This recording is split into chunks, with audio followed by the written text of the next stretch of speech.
Hey everybody, I am here today, the day before I leave to go to British Columbia to go stone sheep hunting with Art Thompson up at Gundahoo River Outfitters.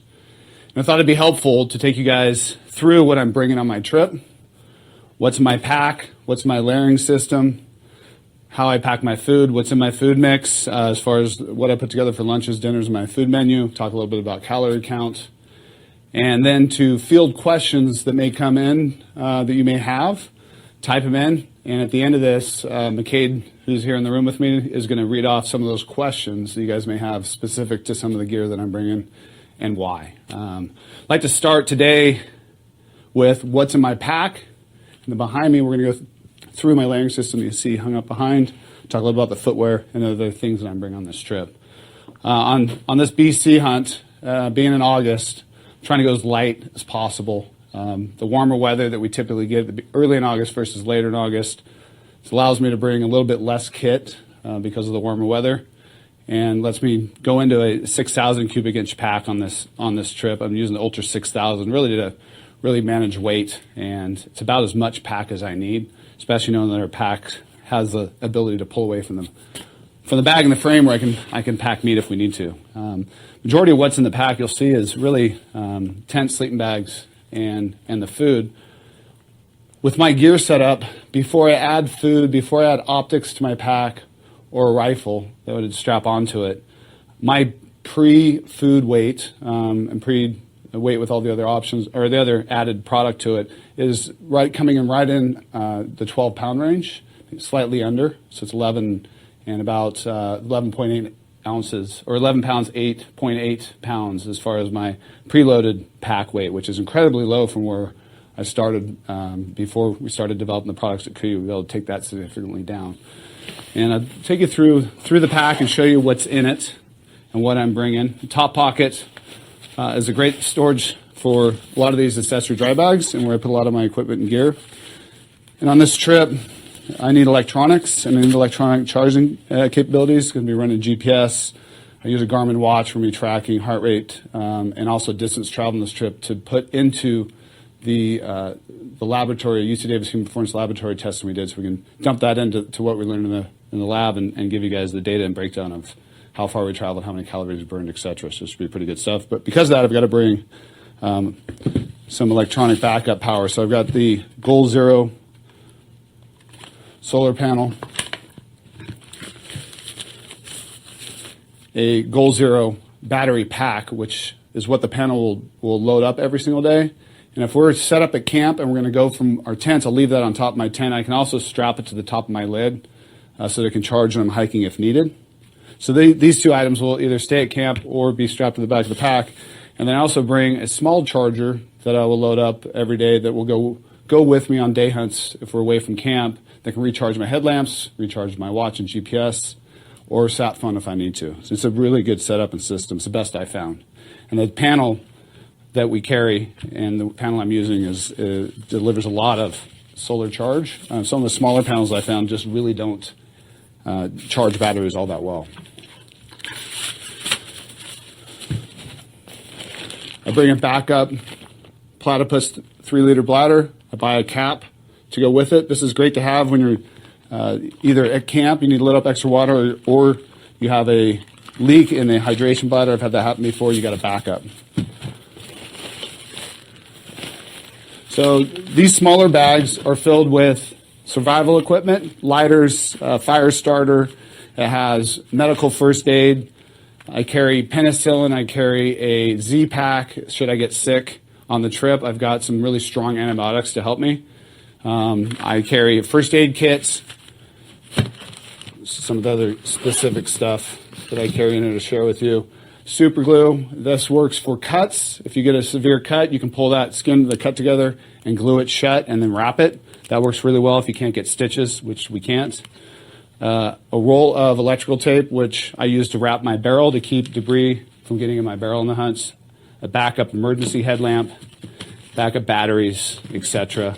I always bring a spare hip belt buckle. I haven't broken one here at KUIU, but I have broken them in the past, and this is something you should have in your kit. Some of the other items I'll bring, medical tape, should I need it, should I get a big cut, and just some personal items, sunblock, DEET, those types of things, and then some anti-inflammatories. And I bring some pain medication should I have a severe injury. It's a good thing to have in your emergency kit. A pack rain cover. So that's all going to go in the upper portion of my lid, in my pack. Main compartment. The bulk of the weight is, I'm going to share with you what I put in this top pouch here. So this will be, daily food can go in here, like a lunch, or the top of my lid, depending where I want to put it. And then 2 headlamps. Always bring two full-blown headlamps, the Now, and the smaller Petzl that we carry as well. Should your main headlamp go out, your emergency headlamp is really too small if you're coming out of a really technical train in the middle of the night.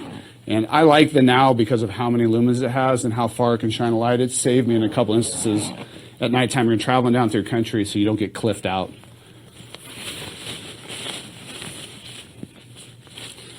Open this up here. So inside the main compartment, really is primarily, a lot of it's filled up with food and some extra clothes. I'm taking a Mountain Star 2P on this tent. Sometimes I'll take the 1P. For the big sheep hunts, I like having a 2P tent, the double vestibules, put gear on one side, cook in another. Gives me more room at night to spread my stuff out if I want to. Or if you get bad weather, you're stuck in your tent for several days, it's nice having the extra room. We've got 3 different food bags. These are prototype bags that we've created that I'm testing for specifically carrying food. They're all sil nylon with water-resistant zippers and tape seams. So what I have here, I have my dinners, which are all Mountain House dehydrated dinners. And then in the other bag is my breakfast. And I always do a Mountain House dehydrated breakfast. Coffee. I like the Starbucks Via because I like good coffee. And they come in individual packets. And then I also bring noon tablets. Or I'll bring our Wilderness Athlete products. That's to put electrolytes back into my system. And I'll drink one of those every night before I go to bed, and it helps with cramping, also helps just with overall recovery. This larger bag are my daily lunches, and I'll break this thing down to calories per ounce. These bags are 23 ounces, and the dinners, the total amount comes to, between the dinners and the breakfast, comes to 2 pounds per day. And my goal is to have a calories per ounce range of 120 to 130 calories per ounce based on the food. Within this bag, I have some Pro Bars. I have some Reese's Peanut Butter Cups, the giant size ones because they're high calories per ounce. Some almonds, some nuts, some cheese. I have a bagel. I have peanut butter. So a mix of food. I like a lot of fatty foods versus the bars, which are high in carbohydrates, high in sugars. It sustains me over a longer period of time in the mountains. And too much sugar, too many carbohydrates in my stomach over a 14-day hunt like we're doing really starts to make my stomach upset. And I found that just cheeses and fatty foods and peanut butters and nuts are better for me to perform over a longer period of time. Shorter hunts, not as important. So within the food for a 14-day hunt, 2 pounds a day is a bulk of the weight that's going to be in my pack.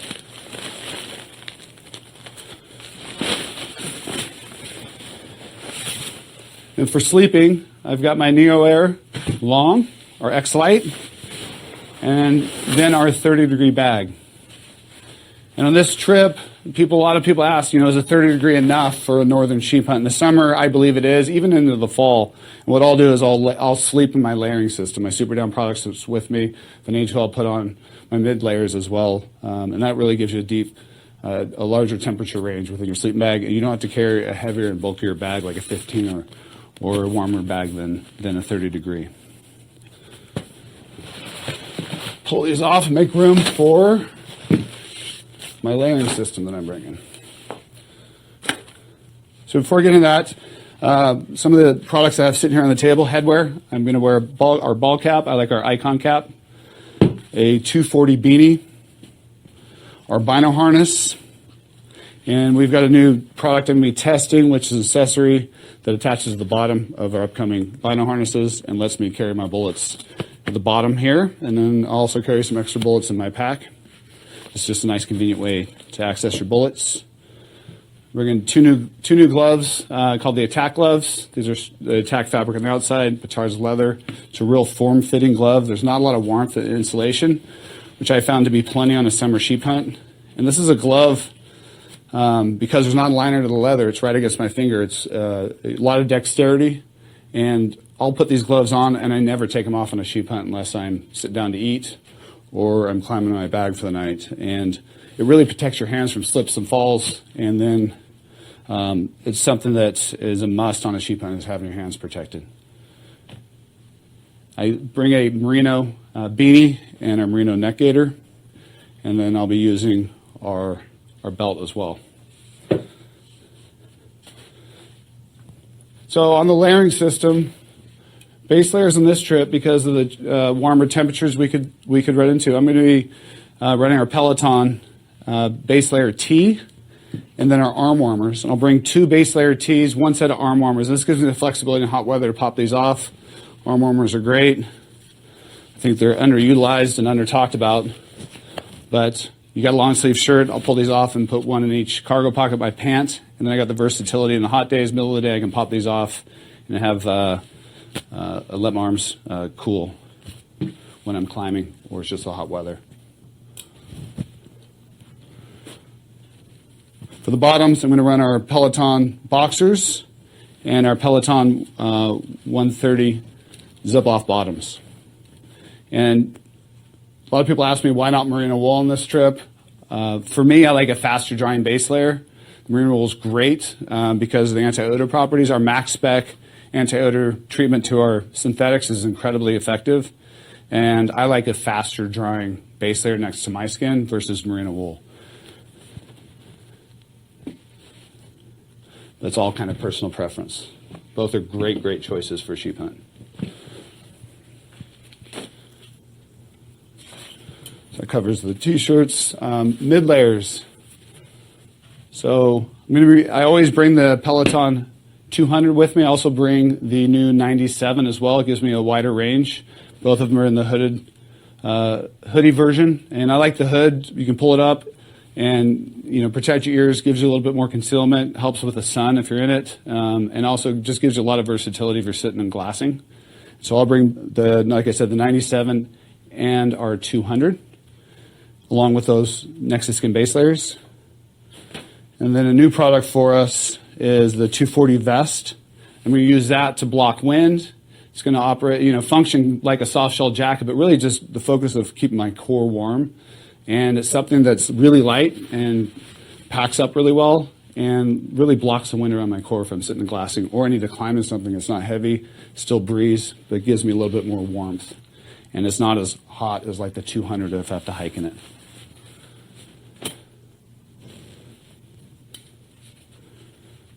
For the pants in this trip, I'm running the Alpine Pant, which is exactly what I designed it for, sheep hunts.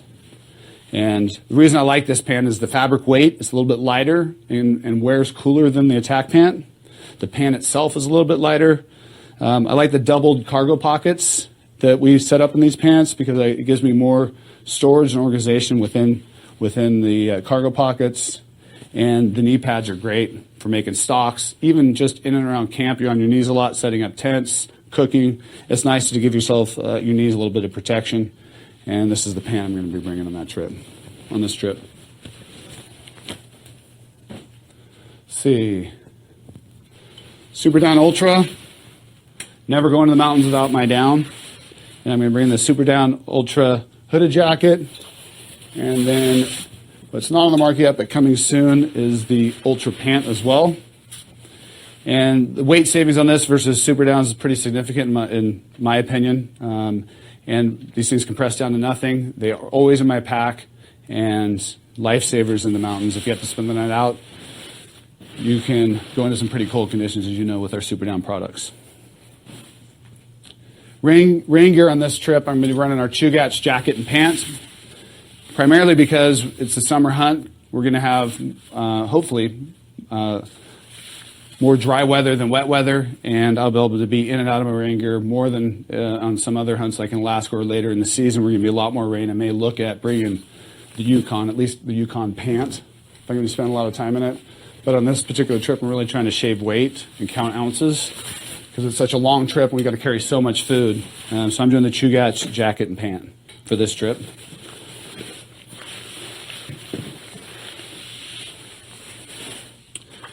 For footwear and gaiters, I'm running our Yukon gaiters. I always wear gaiters in sheep hunts. Not only protects your pants and lower section of your legs, but allows us to really move through rivers really quickly. And unless the river is really deep, or you're going to be crossing the river for a very long time, if the water doesn't come over the top of the gaiters, a lot of times we can just travel through the rivers really quickly, and the water doesn't come back down inside your boots. Having stretch in this fabric and material, how tight they fit to our boots and how I designed them, that's the primary reason why we can do that with these gaiters versus gaiters that don't stretch. Other gaiters on the market is the fact that these do stretch and fit really tight and snug to the boot. Huge advantage. Footwear on this trip, we're running our new Rebel Ultras, designed them for sheep hunting. It's got the really deep lug sole from the Grand Drew and the Grand Drew midsole. This boot's got a great rocker. Has still a bit of flex, but I really like a stiff boot in steep mountains. It just gives you additional traction. You're able to drive that edge on a steep climb or descent and really gives you traction. If you don't have that stiffness, the boot wants to turn, you're going to slide. And I really like having a really aggressive sole for sheep hunts. Some of that terrain is just nasty. Some of it's very dangerous. And having the reliability you get and traction you get from a deep lug sole, I think is a huge advantage. And then with the gaiter added to the top of this boot, I'll have my socks pushed down inside. We're doing river crossings, or if I know I'm in and out of rivers on a regular basis, then the gaiters and over the top of this, you're going to have a boot that's going to be able to stay dry even if the water comes over the top of it. And this boot is designed for sheep hunting and really built for the guides in sheep country because of how durable it is, the mid and outsole, the super fabric, and this gaiter system. So I'm looking forward to taking these into sheep country and use them for what it's designed for. And I'll be running our merino socks as well. I bring 3 pairs. Sometimes I'll bring 2. This type of trip, we're going to be in and out of rivers quite a bit. So a good chance socks will be fairly wet, and 2 pairs of socks just isn't enough if you're going to be in wet conditions to always have a dry pair to put on, which is important to save your feet. One of my favorite products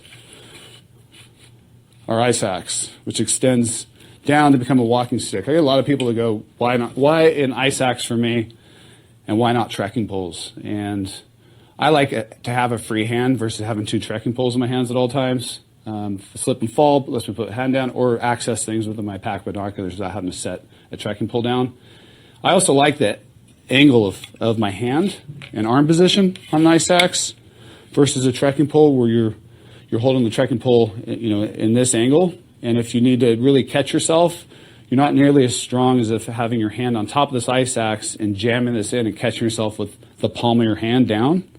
I found to just be a more natural position, and it's what I prefer. The other part of an ice axe for me too is the top of it, which is a really handy mountain tool. Even if you're not in ice, you can dig out. I've dug out tent platforms. We've knocked down alders. I've dug runways for bush planes to come pick us up, and I've also buried this end in the side of a mountain to hang my pack on to make a shot on a ram. I did in Arctic Red River in Northwest Territories, and we're on the side of a mountain, and there's no place to put a pack without it tumbling down the mountain. I was able to actually hang it on the ice axe. So a lot of multi-purpose uses. And then another thing I say about the ice axe, it just looks cool in pictures too. This is by Stubai. It's the best ice axe that I found that is telescoping on the market. It's really durable. And then we went to Stubai and got a custom color done on it and got a matte finish on the blades versus a shiny blade. So it works better for hunting. So if you haven't tried one and you're doing a sheep hunt, I'd recommend it. I really, really like it. It seems like whenever I hunt with a guide that hasn't used an ice axe, they always ask if they can have my ice axe at the end of the hunt because they see how useful it is.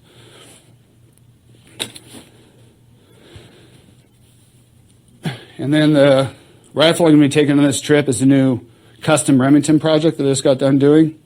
and it's got a titanium action. I don't know if you guys have followed this or not, but the gun, I went and met with Remington's custom shop, and we started from scratch.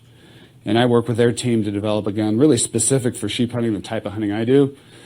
You know, I don't need a 1,000-yard gun or a 1,200-yard gun. I need a 600-yard gun that is light, compact, and really focused on the needs of what I need up during on a sheep hunt. A gun that it's going to be, I'm going to be carrying, you know, up to 10 to 12 miles a day on the side of my pack that's reliable, durable, and meets our needs as a 600-yard gun. It's got a shorter barrel than normal at 20 inches. Loophole, worked with Loophole, put the optics on it, and we use their VX3 scope because it's 13 ounces to really shave the weight.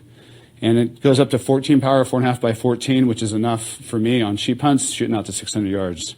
So I'm looking forward to taking this rifle into the field, and I'm using a bipod. I found a huge advantage shooting off a bipod. If you haven't, you should think about it. It makes it set up really quick and easy and lets you get a really good solid brace and a steady gun when you're making the shot, especially after on a sheep hunt when you may get one shot and it's got to count. So total pack weight for me and what I've put together on my gear list, you know, prior to the weapon, I'm also to bring a spotting scope and tripod. We're right just over 40 pounds. We're about 42.5 pounds in my loaded pack with all my food, sleeping system, and then when I add optics and rifle, we're sub 50. It's a little bit heavier than normal because it's a 14-day hunt versus a 10-day hunt. So we've got another 8 pounds of food on top of that. Normally I'll be sub 40 before weapon and optics, and I can be in that 45-pound range. And that's incredibly light. In the past, on a 14-day hunt, before I built all this equipment and gear focused on weight reduction at KUIU, you know, we were pushing 60 to 65 pounds on a 14-day hunt. And as we've learned in our lab testing, you know, additional 10 pounds or additional 20 pounds is significant, especially when you go from 40 to 60 and you go on incline. We're able to actually see in lab study how significant that weight difference is and how it impacts human performance. We always know that the weight on in long endurance athletic events is really, really important. And it's why I created KUIU, was to work on, you know, cutting weight and really minimizing what you had to carry in your pack with multi-purpose products and focus on materials and designs that do just that, which delivers incredible performance at lighter weights. And I always look forward to going on these trips. You know, for me, in designing product and running this company, you know, boots in sheep country, especially northern sheep country, when we really face these wide range of challenging conditions, from bad weather to really steep and technical terrain, day in and day out. It lets me really get an idea of our product line, what works, what doesn't work, what we need to develop and what we're missing, what other problems we need to solve within our product lines. And as I study materials and look at different fabrics, different manufacturing techniques, it allows me to have a really good knowledge base on different items to put into our products or change within our products or add to our product line. And I always look forward to it. It's going to be a good hunt. It looks like the weather forecast is good, at least for the first half of our hunt. And I fly up to Vancouver tonight and then into base camp on Sunday and into the mountains Sunday night.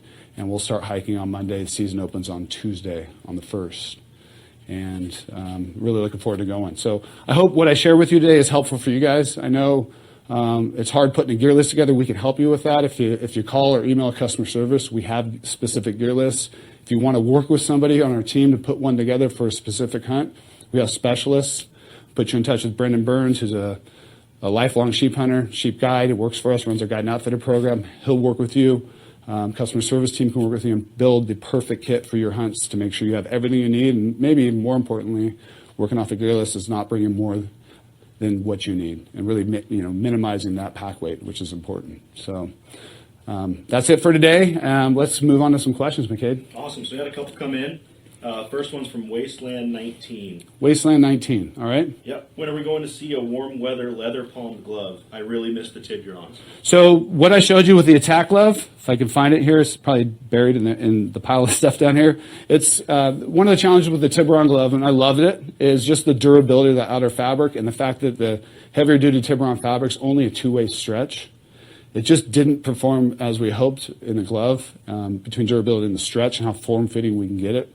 The new attack glove, I think, is a better solution for a hot weather glove. Is the one I'm taking because it's unlined. It's just the leather and then our stretch woven attack pant fabric, which is incredibly breathable and very light. And it's a form-fitting glove. There isn't a wrist closure, so you can pull it on and off without Velcro. And it's my go-to summer glove. And if you're looking for a warm weather glove, I would really, really recommend that one.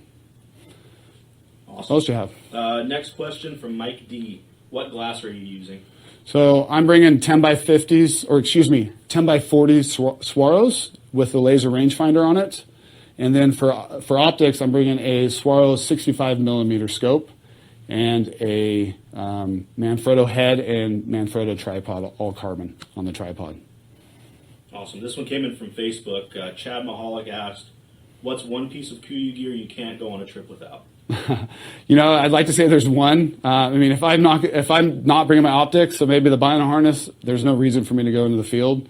But really for us and the product line that we put together, I need all of it because anything other than the KUIU products I've made and what we produce as far as performance, all of it's a sacrifice if I'm not using them.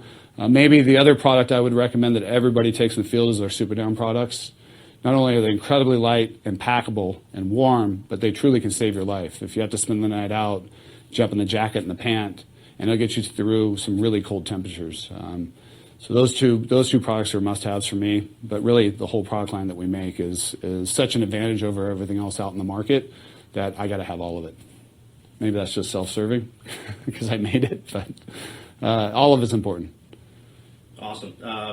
Brian Smithson asked, can't wait to hear about the Peloton 97. So I thought it'd be a good time maybe talk about it a little bit. Sure. The application and how you use it. The Peloton 97 is a really cool development. We're getting to work directly with Toray, and now we're Toray's largest global customer.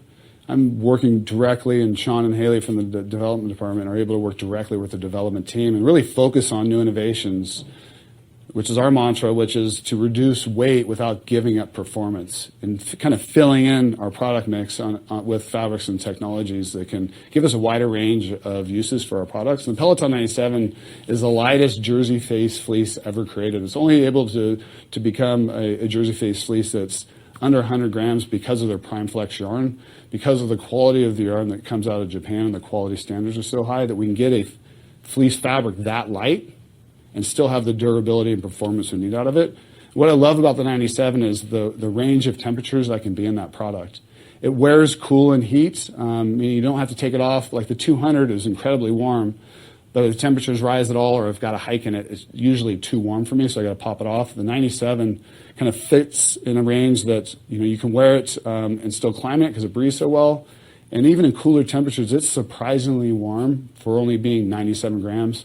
The shirt itself weighs only 5 ounces and is just a great, versatile, kind of lightweight mid-layer piece that is fantastic for these summer hunts and really is a piece that I'll layer into even the colder weather hunts in the winter as well. So what else we have? Benji Bates asked, what's that silver bag on the floor? Oh, you can see it. This is super cool. So this is a project I've been working on for a while. And one of the challenges when you travel on these expedition hunts is the amount of gear we have to take up north, especially if you're bringing your own food kits like I do. We're carrying a ton of weight in our bags. And then with the airline restrictions on weight that they've become really, difficult with lately over the last few years and how much they charge you, I wanted to build a travel gear system that really solved the problems we have when we go up north. And that's a luggage system that can carry a lot of weight, and it has a modular design to it, not modular build to it, meaning that we build a base bag that can carry majority of your equipment and can keep your equipment loads in this bag to 50 pounds, including the luggage, so you don't go overweight.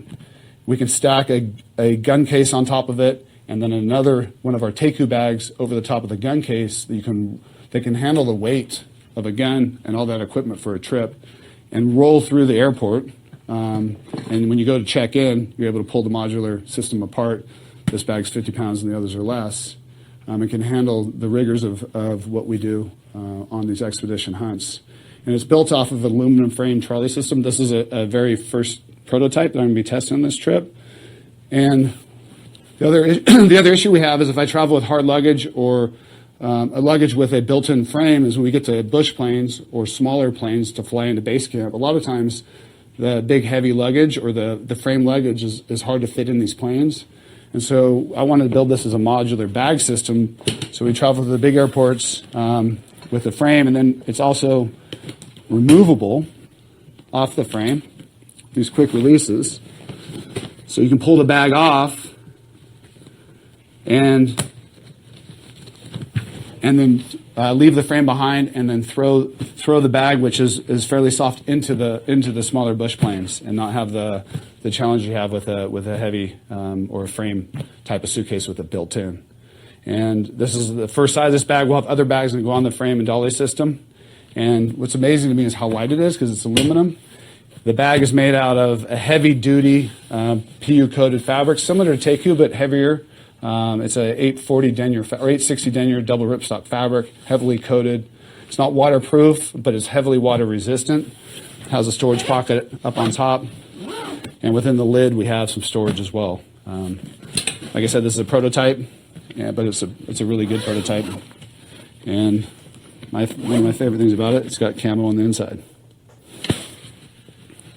So test this out, make some changes in development, and hopefully we'll have this luggage system out sometime next year.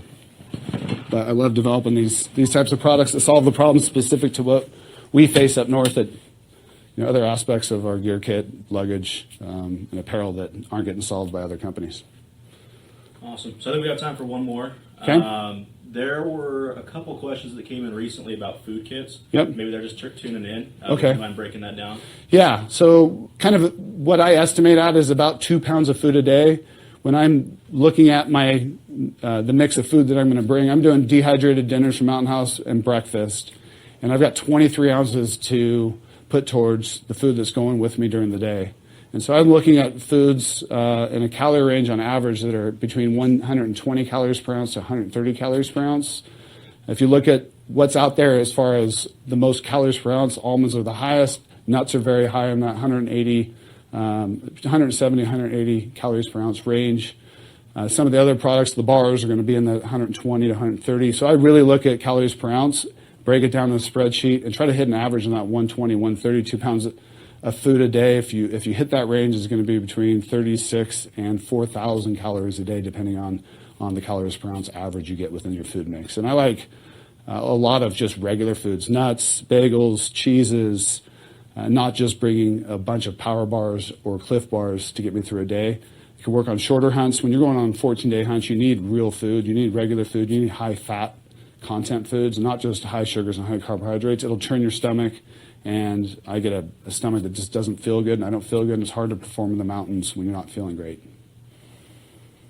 Anything else? One more, maybe? Yeah, we can do one more. I love the questions. They're good ones. They are. Elk Bugle 307 says, what differences does KUIU have compared to other companies?